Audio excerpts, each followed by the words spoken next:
Join me, 48 Hours correspondent Erin Moriarty, on my podcast, My Life of Crime, as I take on true crime investigations like no other. This season, I'm looking into the labyrinth of crime and secrets within families. I'm cutting straight to the evidence and talking to the people directly involved, including investigators and the families of victims. Listen to My Life of Crime with Erin Moriarty wherever you get your podcasts. This episode is brought to you by Marvel Studios Echo. All episodes streaming January 9th, only on Hulu and Disney+. Rated TV MALV. Viewer discretion advised. Maya Lopez has betrayed her mentor, the notorious Kingpin. Now on the run, she returns to her hometown to prepare for the biggest fight of her life. Don't miss Marvel Studios' hardest-hitting series yet. An epic 5-episode event. Marvel Studios Echo. All episodes streaming January 9th, only on Hulu and Disney+.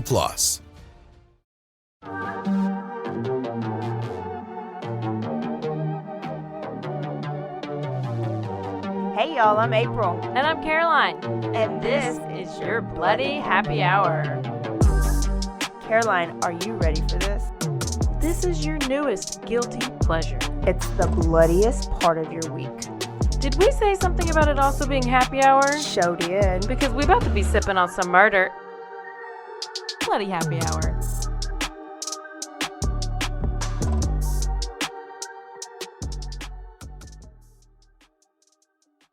Hey y'all, this is April. And this is Caroline. Thirsty Thursday. I'm so thirsty, and you clearly are too. With your A&W. A&W, it's not happy hour for me right now, y'all. April's, she typically drives the struggle bus on Sundays, I think. Yeah, Sundays are hard. Yeah. Well, I'm not. I'm drinking ranch water. Yay. In a can. Yay. It's really good. Yeah. So, I mean, that's exciting. Yeah. The only time in the world that I ever drink a soda is if I have a hangover, and it's got to be a A&W root beer. It's just it. So if you ever see me with the A&W root beer, you know I had a fun night the night before. Even though you don't really know what you did last night. I really didn't do anything. I don't know what happened. I think I just didn't eat. Maybe and somebody then I had some drugged you. margaritas. Maybe somebody put something in your... I was roofied. You were roofied. Yep. Well, We figured that out. I'm going to go retrace my steps. Yeah, do that. Caroline, how do you like the Four Sigmatic plant-based protein? I know you were trying that this weekend. I did. I love it, first of all. Okay. What about mental clarity and focus? I'm obviously very mentally clear right now and super focused, as you can tell. I don't think you took yours, but at least I took mine. Okay. Well, I like to take things that are really good for me, and that's what Four Sigmatic means. Really, really good for you. Yeah. So another option, if you're not a coffee drinker, there is some plant-based protein. Caroline tried it. She loved it. She's adding it to her new morning regimen. You can get yours at, what's the website? It is go.foursigmatic.com/happy hour. /happy hour. That happy hour gets you 30% off. If you don't want protein, you can get coffee. If you don't want coffee, you can get cacao. Okay. Hope we didn't deafen anybody there, but yeah. Cacao. So what we got for today? Okay, well, let me just tell you, in March 2012, when Lufkin, Texas police officers pulled over. We're in Texas. But we're really not. Okay. I want to see if she doesn't know who we're doing, so I want to see if you can guess it from this blurb. Stop cheating. So secretive about this story. So when Lufkin, Texas police officers pulled someone over, routine traffic stop, the car was going only 3 miles over the speed limit. But the description of the car, along with the license plates on the vehicle, is what aroused the officers and got their attention. Yes, it's very arousing. Their suspicions were confirmed when they asked for his driver's license, and it showed he was from Anchorage, Alaska.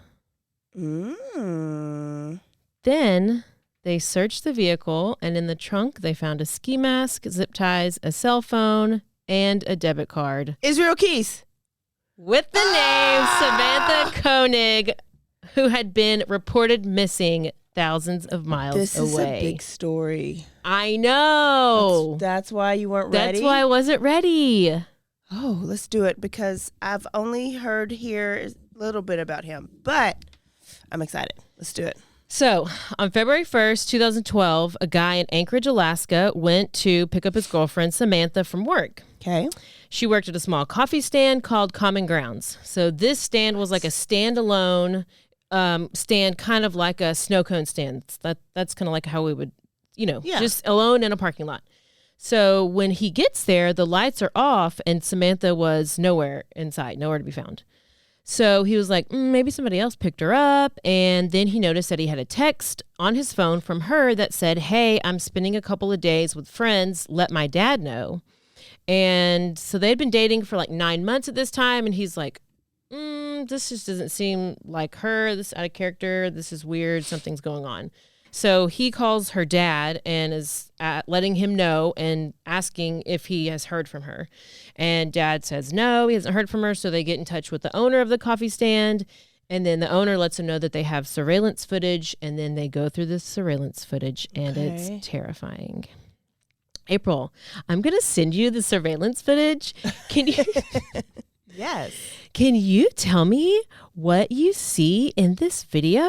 Okay, so police get in touch with the owner of the coffee stand, and he says that they have surveillance video, and so they call the police, get the footage, and they start looking at it, and this is what they see. It's 11-minute video. I have it posted on the episode description. So around the 1:42 mark, you can see Samantha getting coffee for someone who walks up to the window, and everything seems normal. She serves the coffee. Then she turns around to look at something, almost as if like somebody pointed to something behind her, and she turns back to the counter looking like startled. So she kind of jumps back and raises her hands up in the air. And then she walks across the stand. She turns off the lights, which makes it so much harder to see. And then around the 3:30 mark, you can see Samantha taking cash from the register and handing it out the window. So when you see her, like eventually you see her getting onto the floor, and then she's there for a while. You can't really tell what's happening. And then around the 7:30 mark, you can see the person crawling through the window into the stand with Samantha. And he's wearing a ski mask. So you can only like slightly see what's happening right here just because there's light shining in the stand from outside because, there's no lights on inside. And moments later, you see outside footage of them walking out like to the car before they disappear off the screen. Okay. So that's really all. Are we in Alaska? Like, yes. Is this okay? Yes. Okay. So 2.5 weeks go by, and they now have the FBI assisting. So when Samantha's boyfriend receives another text, it's from Samantha's phone, and this is, remember, 2.5 weeks after all this happened. The text message says, Connor Park, sign under pic of Albert, ain't she purty? This is a text. Yes. Connor Park, sign under pic of Albert, ain't she purty? P-U-R-T-Y. Yes. Okay. So this was the first communication that they had gotten from whoever took Samantha, and they had no clue where they didn't know what they would find at this Connor Park place. They didn't know if she'd be there, if it would be nothing. They didn't know. So they go to the park and they find a Ziploc bag pinned to a bulletin board, and inside the bag was a ransom note with a picture of Samantha in that day's newspaper. What? So the ransom note is asking for $30,000 to be deposited into Samantha's bank account So the FBI and the family pull the money together, and they work with the bank to try to figure out, okay, if somebody goes and withdraws this money from ATM, like, let's work together and then immediately notify the police. Mm-hmm. So then they can go to that ATM and catch this guy. So this works, but it's not fast enough because they'll get a notification, but then by the time they get to the ATM, the car or the person is already gone and has left the area. So they're just like a little bit behind. So a few days go on, no activity, and finally another withdrawal happens, and they start popping up over Anchorage, Alaska. There's 3 of them. And then they're hitting the limit. The daily limit is $500. So whoever is just getting the most that they can every day. Every time. And they used a PIN number that was from her card. Mm-hmm. So they're like, okay, is she alive? Like, if they're using her PIN number, obviously she has to be there, right? Or she's told them once, right? At least, yeah. Or they just don't know. So they're still trying to catch him. They still miss him. So then they come up with a plan they like put an announcement out to all the officers everywhere. They're like, okay, if there's another transaction, like, just kind of stay on the lookout and just kind of post up near these different ATMs around Alaska. Well, the next one is not in Alaska. It's in Wilcox, Arizona. What? And then it's in Lordsburg, New Mexico. And then on March 10th, it's in Humble, Texas. And then it's in Shepherd, Texas. Did I know that he came to Texas? They are tracking this guy as he makes his way across the United States. Yes. He's going everywhere. So from the video, they're unable to identify him since he's wearing a mask. But they do identify a white Ford Focus. Oh, goodness. So they Don't put trust out... a man in a Focus. Don't trust anybody in any kind of Focus. Or Elantra. So they put out this alert, I don't know, APB or whatever. Yeah. About a Ford Focus. An officer spots this Ford Focus with Alaska plates. And tracks him down, and he's waiting for him to make a traffic infraction. This is where we go back to the beginning of the story where some officer was waiting for him to do something. That's why he got pulled over, going 3 miles over the speed limit. Yes. So this is, he goes in, he asks for license and registration, and this is when we get the identification of the driver. The name on the card is Israel Keys. And the officer knew that they had the guy and they linked him to Samantha's abduction. But she's not with him. She's not with him. So who is Israel Keys? Let me tell you. Born in Utah, January 1978 to Heidi and Jeffrey Keys. He was the second of 10 kids. He was the oldest boy. And he grew up in a very, very religious Mormon family. So when he was a couple years old, they moved out to Washington in this very secluded area, isolated in the mountains. They lived in tents. They had no running water. They had no electricity. The father, Israel's dad, built this 1-bedroom house for them to live in, cabin, and that's where all of them lived. That's a lot of people. So the only place that they ever went really was church because they were homeschooled. His mom homeschooled them. And so they're not really getting many interactions with... There's already 3 red flags. 7. Strict Mormon. Just living off the land. Here comes another one. The church they attended was called the Ark, and it was a Christian identity church with racist and anti-Semitic views, which practiced white supremacist ideology. Yep. So there you have it. When Israel was a little kid, in order to survive, he and his siblings were made to hunt their food and chop firewood, and they would support the family by working on the farm. Living off the land. They're living off the gatherers. land. Yes. And Israel would hunt anything with a heartbeat, is what he said. He admitted to skinning a deer alive to some of his friends. And, well, I shouldn't say friends. These are people he knew from church. Okay. And then they were like, this guy is weird. He makes my skin crawl. They know he creeped him out. He creeped As a young all kid? of them out. Yes. Okay. Yes. So then around 14 years old, he kind of starts to realize that he's a little bit different. Oh. Because he enjoyed things that the other kids didn't. Like One time he took a cat into the woods. Oh. April got so excited. You just know what he's me and about to Israel do. Keys may have something in common real quick. Right. So he had some other church kids with him, and he tied this cat to a tree. Oh, he's good. And he shot the cat in the stomach while the cat is going crazy trying to escape. Israel just stood there laughing, and he was like watching this cat struggle with its stomach hanging out. Wow. And he was like, he's just like, what? Why are y'all not laughing? And this other kid starts throwing up.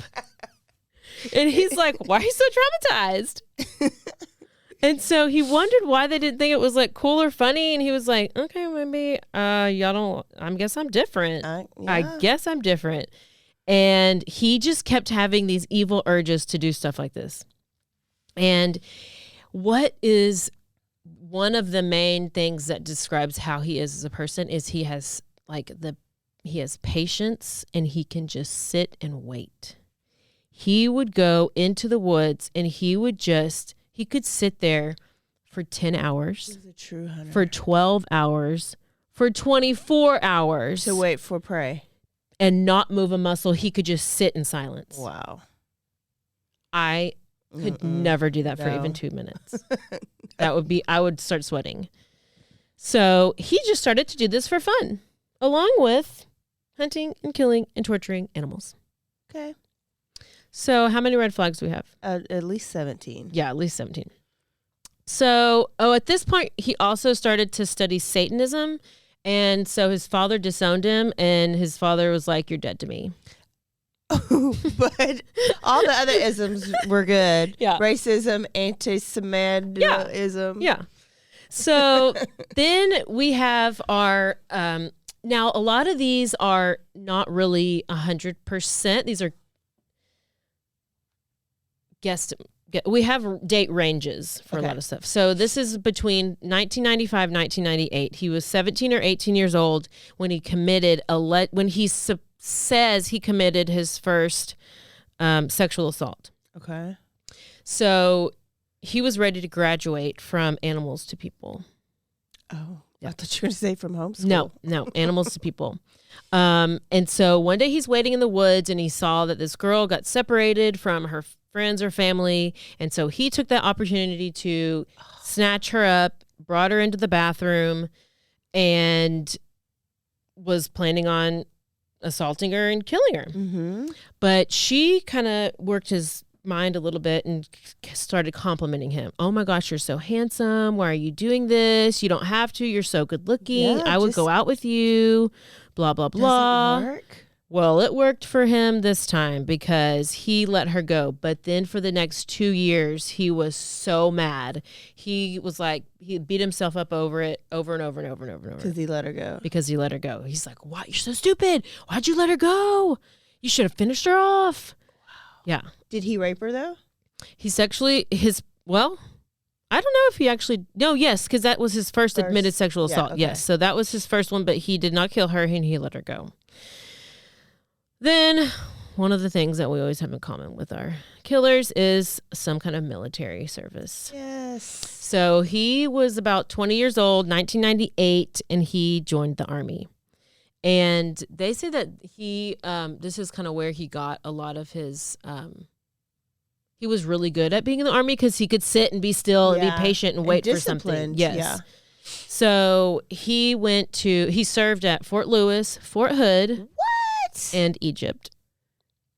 He was known for his heavy drinking, and he was arrested once. He got a DUI, and he also got into a relationship with a girl while he was serving, and they actually had a daughter. Wow. Israel Keys has a daughter. I used to teach with a teacher with the last name Keys.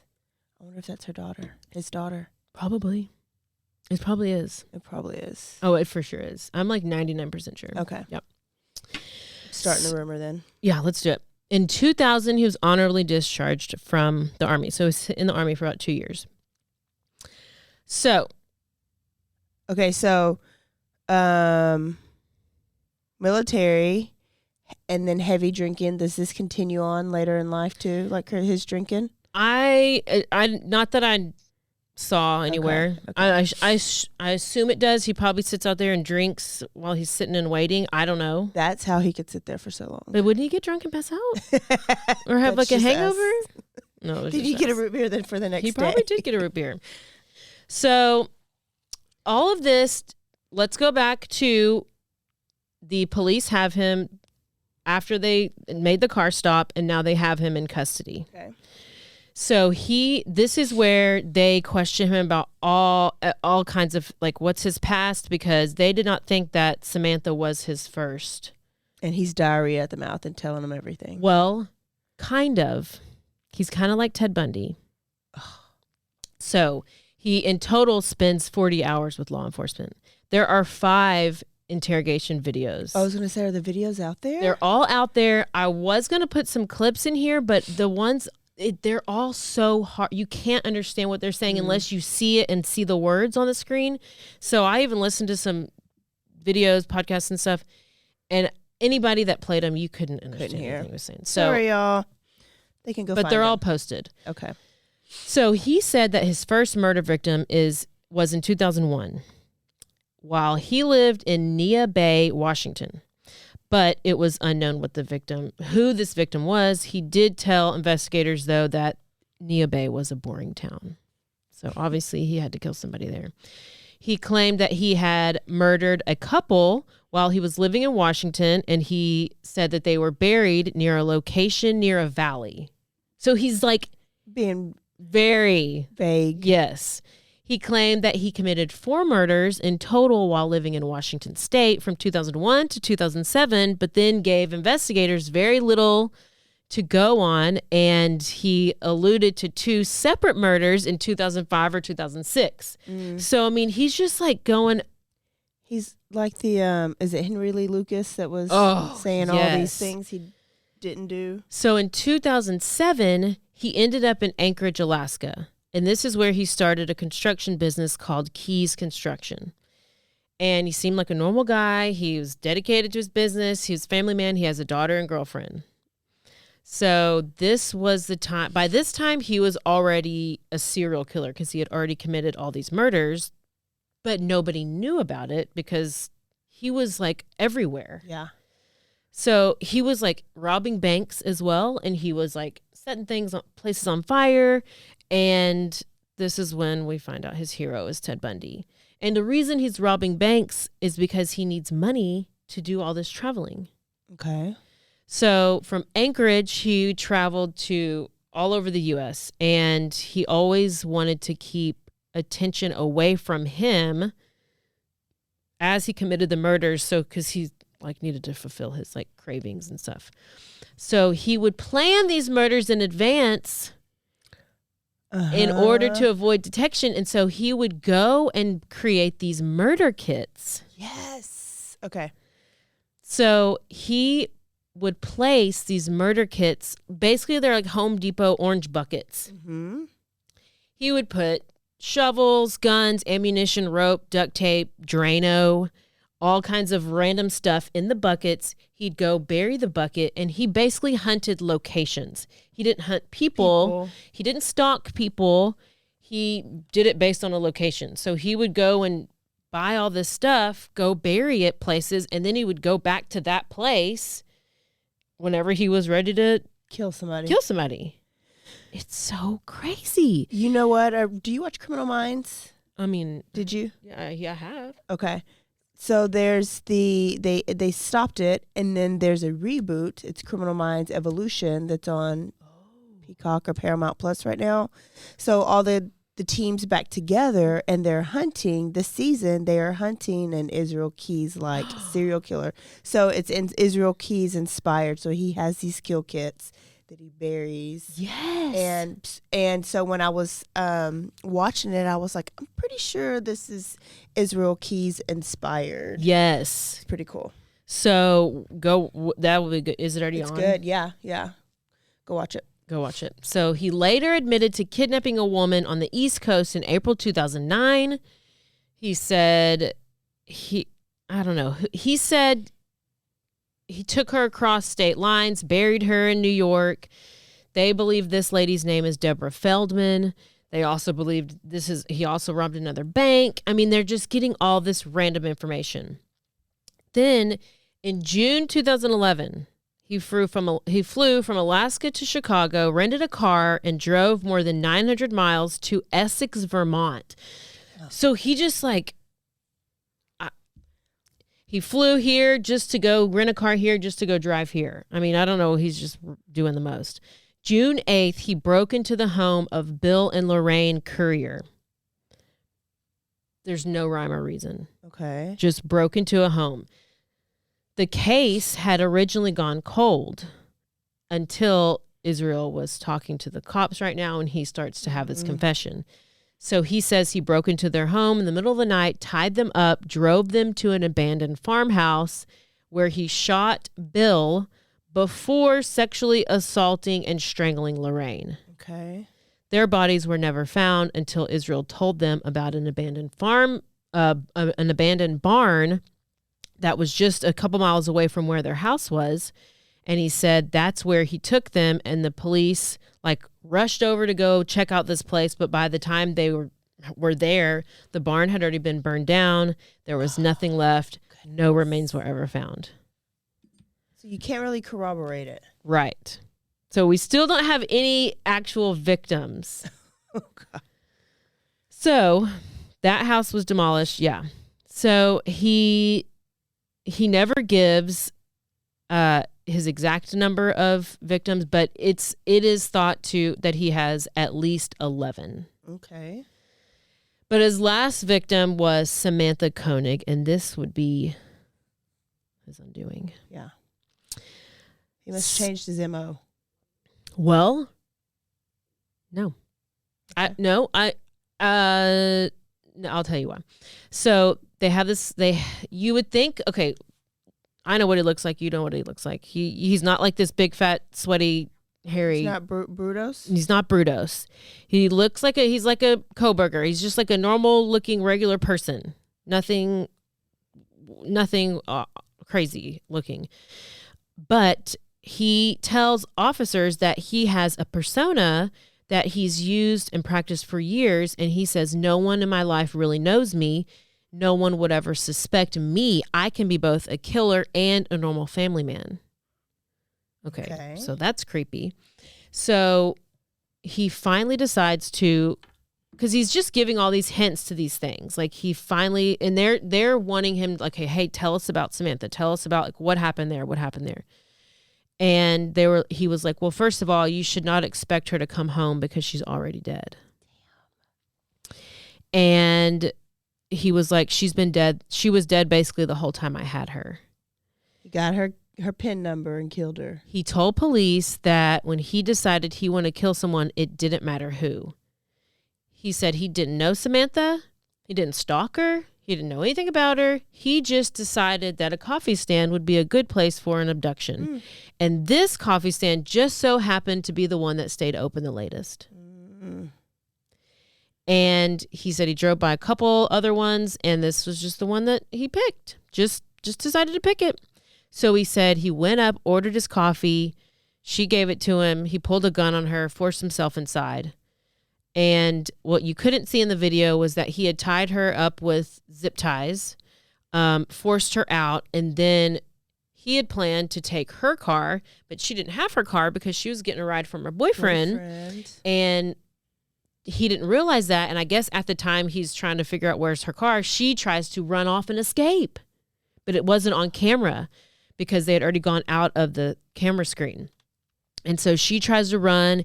He catches her, tackles her to the ground, puts a gun to her side, and they walk to his truck, and that's where nobody heard a thing, and they just drove away.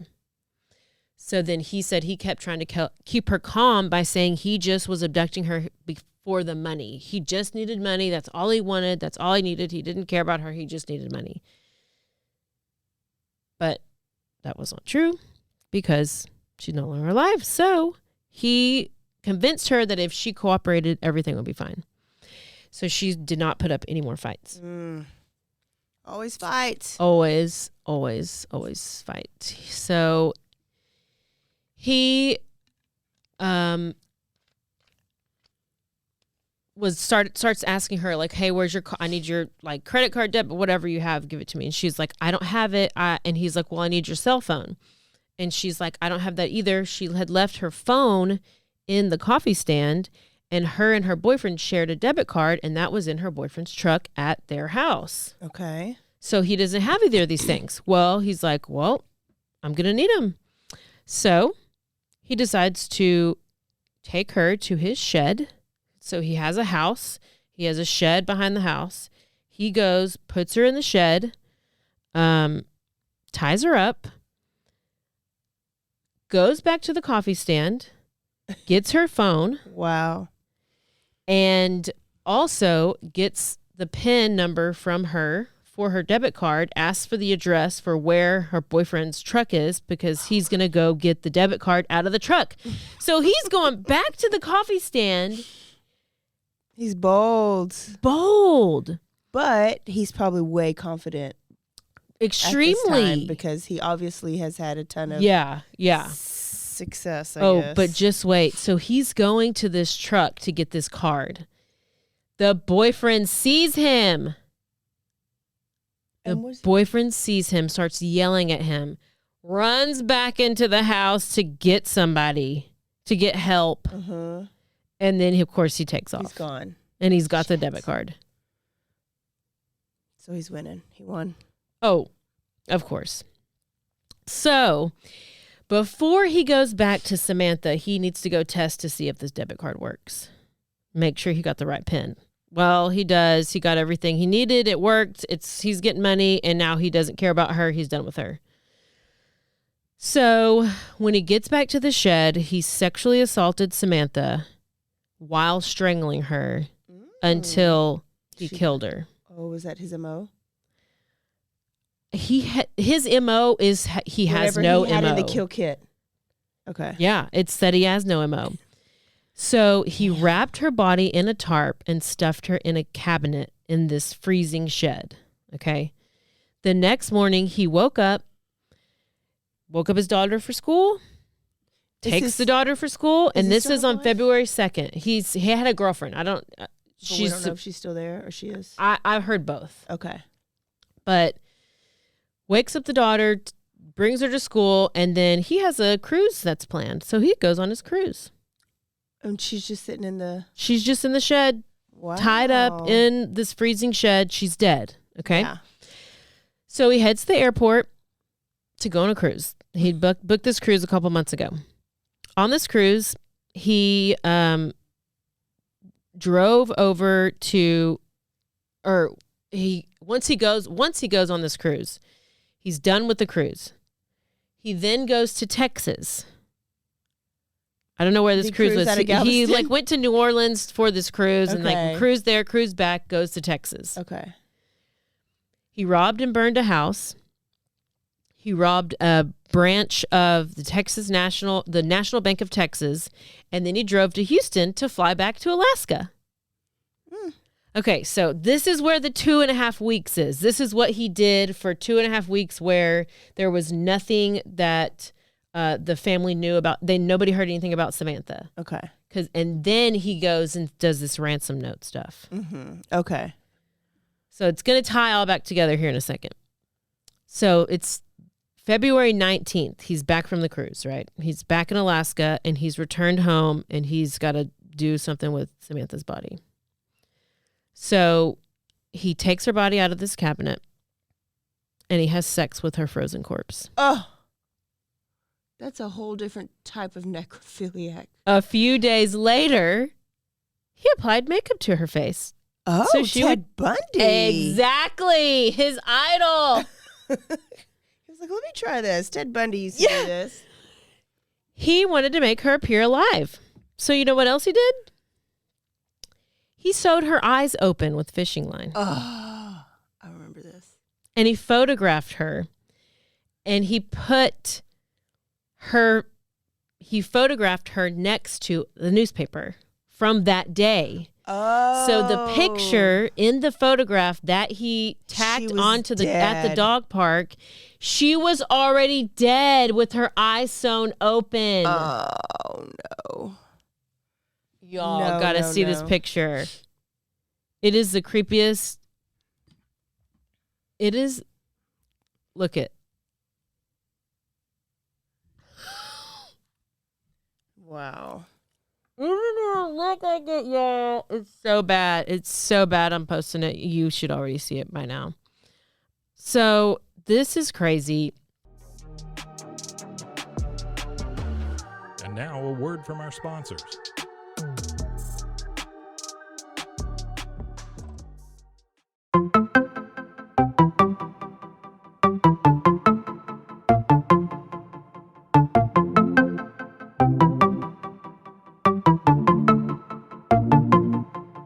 Welcome to One Star Rewind, a new podcast about those dreaded one-star reviews that every business owner hates to receive, but yet every customer loves to read. During this podcast, we will peel back that one-star review to better understand how it happened, when it happened, and what the business owner is doing after receiving that one-star review. This podcast will be about love, hate, and laughter.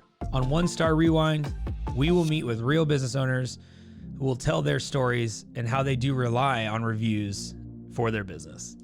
Follow us on Facebook, Instagram, or download us at roguemedianetwork.com. Please subscribe, but only rate and review for not a one-star review.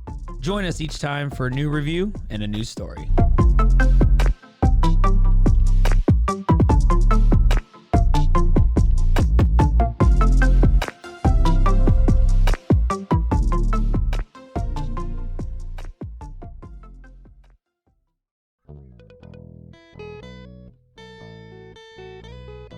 Hi, this is Sarah. And I'm Carter. And this is Some of Our Thoughts.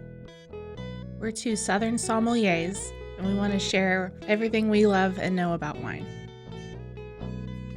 We started hanging out during quarantine and cooking and drinking and listening to music, and we just thought this would be a great way to bring everything we know to you guys. We will make wine knowledge and food pairings easy and approachable. So put on your favorite vinyl, grab your favorite glass of wine, tune into our show, and let's have some fun. Wine and vinyl. So check us out on roguemedianetwork.com or wherever you get your favorite podcast. We'll be talking about a lot.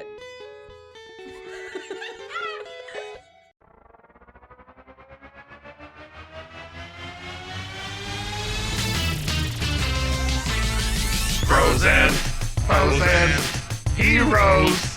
Gonna tell you about bros and heroes. Gonna tell you about. Hey, I'm Zach. And I'm Mike. And we have a fantastic new podcast to tell you about.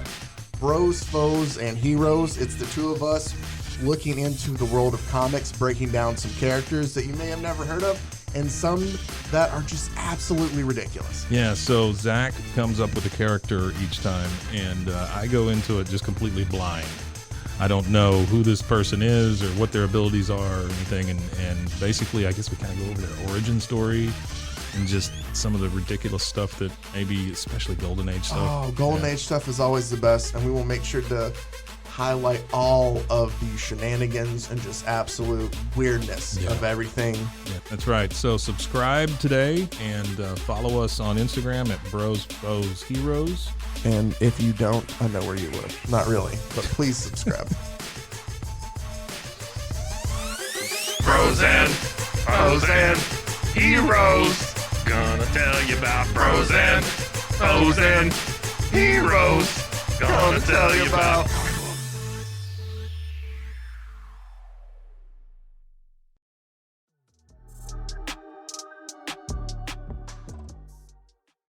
he photographed her with this newspaper. So then that's when he includes this photograph with the ransom note to Samantha's family. Yes, April, let me send you this picture and let me describe to everybody what you see in this photograph. Oh my God. Now, like, you look at her mouth though. Yes. Just knowing, like, her eyes are all the way open. Wide. Yeah, it's freaky. Wide open. It's freaky.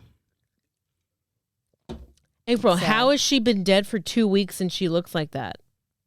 Well, you told us. Because she was frozen. Frozen? So then that keeps the corpse looking decent, I guess. And he put on makeup. Oh, I can't. So he puts this photograph with the ransom note to Samantha's family, telling them to deposit this $30,000. Remember, we talked about this earlier in the bank account, and they, if they ever wanted to see her alive again, this is when he wanted to get the boyfriend's phone, or he wanted to get her phone. Yeah. Well, he got her phone because he texted the boyfriend. That's how, did I already say that? He texted the boyfriend telling them directions to this dog park, saying, this is where you need to go. This is where I have left a photo with the demands. Okay. A few days later, Israel, so he goes, he takes the photo, posts the picture at the dog park. A couple days after that, he takes Samantha's body, cuts her up, and dumps her body and the remains in Manatuska Lake near Anchorage. So she's chopped up in the lake. And this is still February 19th. Early March, Israel flew to Las Vegas. Wow. He rented a car where he drove to Arizona. And he used Samantha's debit card 2 days later on March 9th. This is when he's like making all these withdrawals. And this is when he ended up in Texas and they ended up finding him in this Ford Focus. Why do you fly to Vegas only to drive to Arizona? I don't know. You know what? He probably went to go bury some more buckets. He was planting some. Wow. So this is when he gets pulled over. He's finally arrested on March 31st, admitted to abducting her at the coffee stand. He said he would give them details on where they could find her body because they didn't know where her body was still. Mm-hmm. He only knows he dismembered her and put her in this lake. And he was like, I'll give you the details on where she is and all the other crimes I committed, but only if you give me assurance that I will be executed within a year.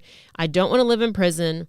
I don't want the story to be sensationalized because I don't want my daughter to know about the things I did. Okay. So that was his whole thing. He didn't want daughter to know. Eventually, he told authorities where he could find her body, and a few days later, the remains were found at the lake. Piece by piece, they brought her up from the water and took her home for her family to be able to lay her to rest.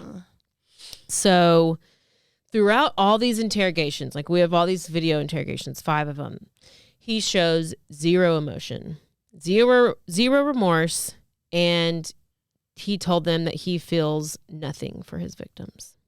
Feels nothing. But it's interesting that he has this daughter and he's so concerned about his daughter. Yeah.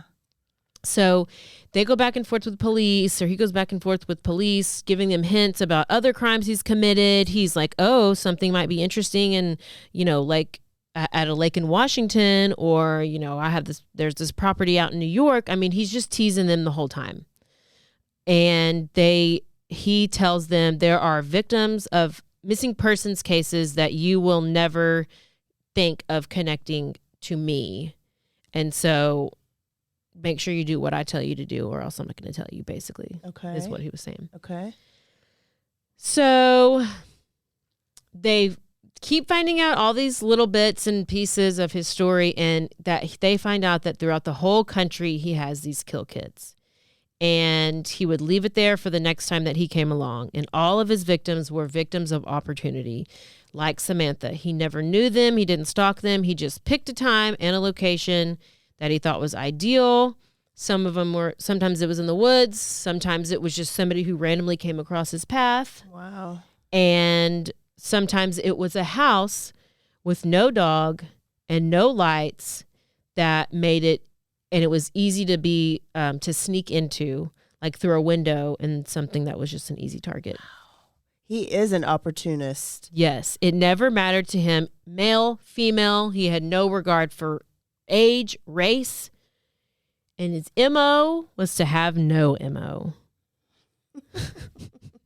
Damn.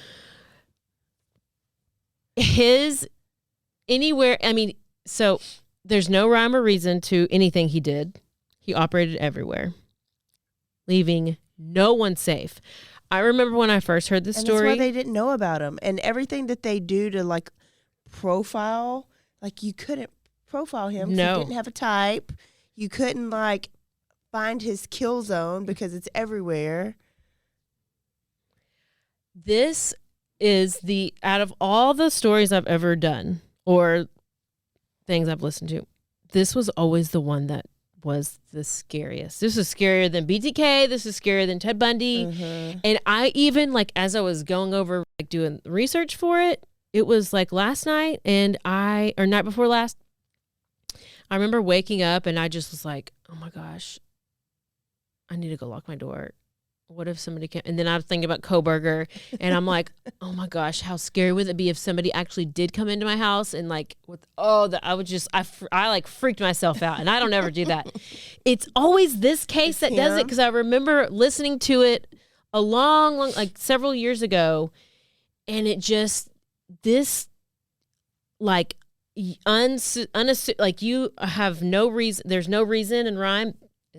The worst and the scariest. Yeah. Scariest. And the fact that he went on a cruise, so it's like, who are we cruising with when we go on these cruises? I don't know. I think so he's normal. just cruising by himself. So he did say that he did sexually assault all of his victims.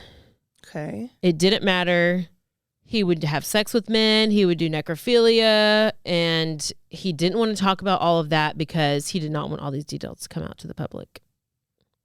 But he is giving them names. Some names, okay. Yeah. So this is like finally the FBI are thinking that he's one of the most prolific serial killers the U.S. has ever known, but it's like nobody has really hears about him because in December of 2012, that's the same year he got caught. Yes, it is. Because a prison guard noticed a strange red colored streak coming out of the floor near his prison cell. Mm. And he was found lying face down in his cell, covered in blood. He slit his wrist with a razor blade that was found near his body. Who gave him that? Somebody gave I it to don't him. know. And then for good measure, so he would get like top ratings for his killing, he laid on his stomach and tied a bed sheet noose around his neck. Then with his left leg back, he tied the other end of the sheet to his left ankle. This ensured that once he lost consciousness due to blood loss, that the force of his leg lowering back down to the ground would make sure that it would have the noose that would choke around his neck and strangle him. So if the razor didn't do a good enough job, he was going to make sure that he hung himself. Oh, God. What? The police say they have no idea how he got this razor blade, but I mean, prison, I don't know. People get stuff all the time. So he did leave behind a 4-page note, but it was basically like a suicide note, but it was basically a bunch of ramblings and no answers, and basically was like a tribute to him and all of his murders. But it was just stupid. He had a manifesto. It was the worst. No, it was terrible. He basically was just a very, very super disturbed guy, obviously. And unfortunately, several of these murders and crimes will go unsolved, and nobody will be able to get the answers. And they're just going to be unknown forever. And you can't even officially tie them to him. I think 4 was the number of maybe remains of people they found, but 11 was the number of people. Like he probably gave 11 names, but they only found remains of 4 people. Okay. But he claimed to have done more than that. Damn. I know. Did they find all the kill kits? I don't know. Oh my goodness. But he is one of the scariest. What if you're just like digging? Somebody's building a house and they uncover a They probably will. kill kit. They probably will. And didn't he have like the exact coordinates or something of where they were? Like he kept his own, I think he did. Yeah, I think he did. His own map, I think, of where his kill kits were.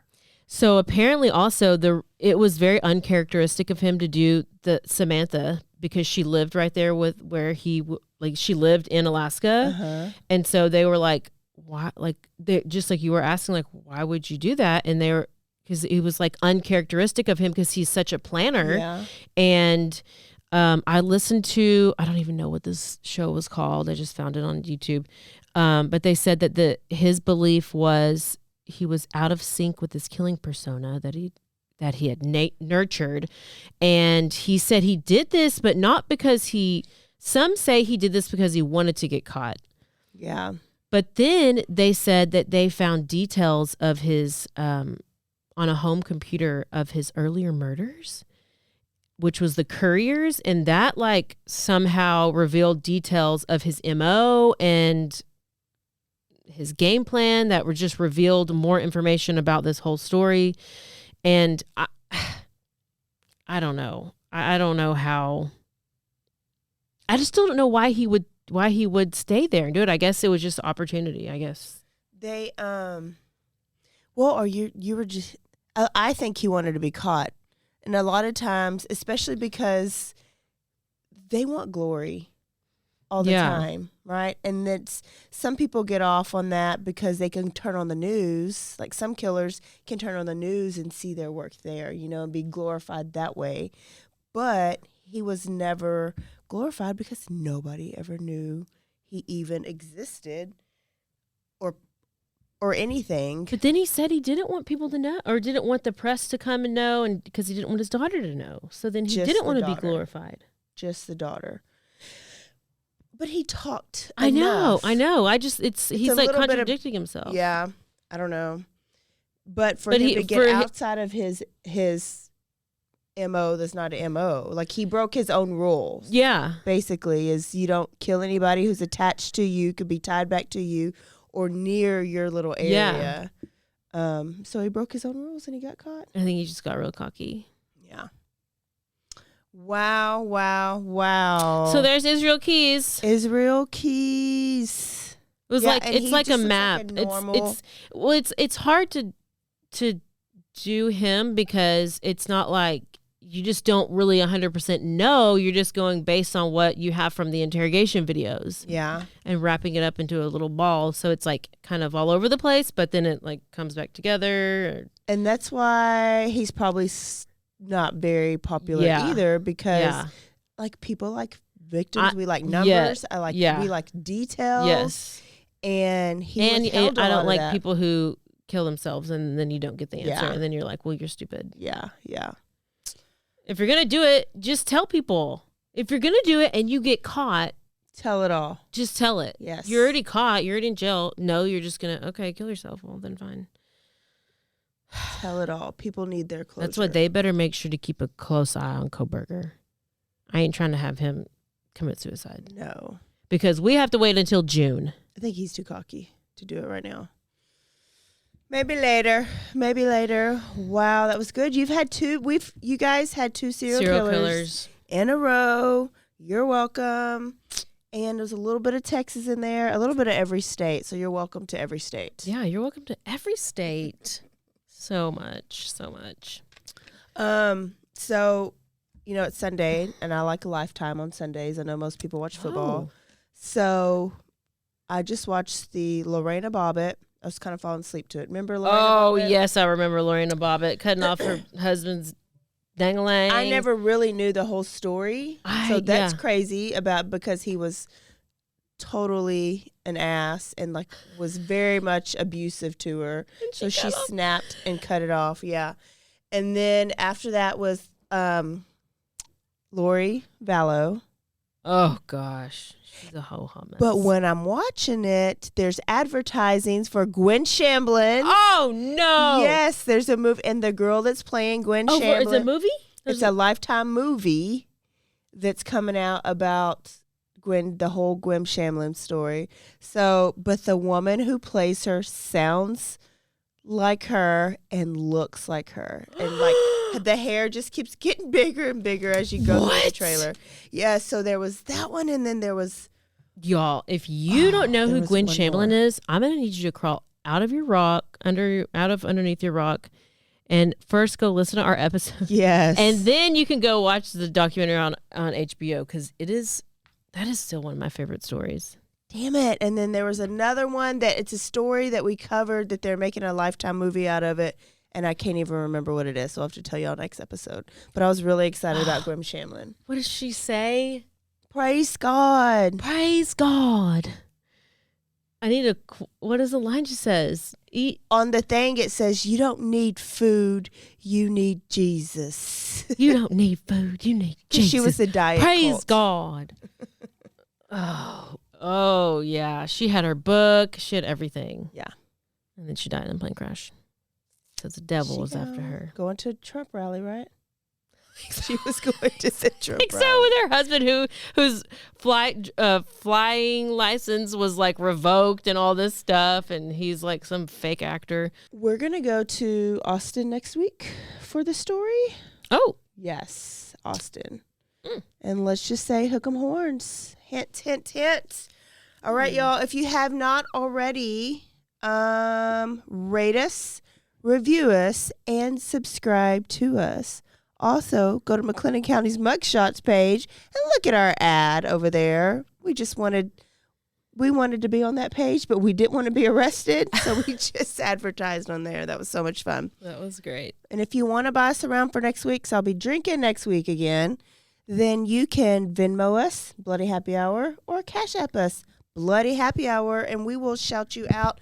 Also, last but not least, if you want us to do some live reads for your business or your whatever you do, your service that you do, we have sponsorship opportunities available. So also email us about that. Anything else? You can send us your Dirty Chad t-shirt designs. Yes. Coming right along. We will see y'all soon. Don't forget to stay aware, stay alive, and always be DTF. Bye. Bye.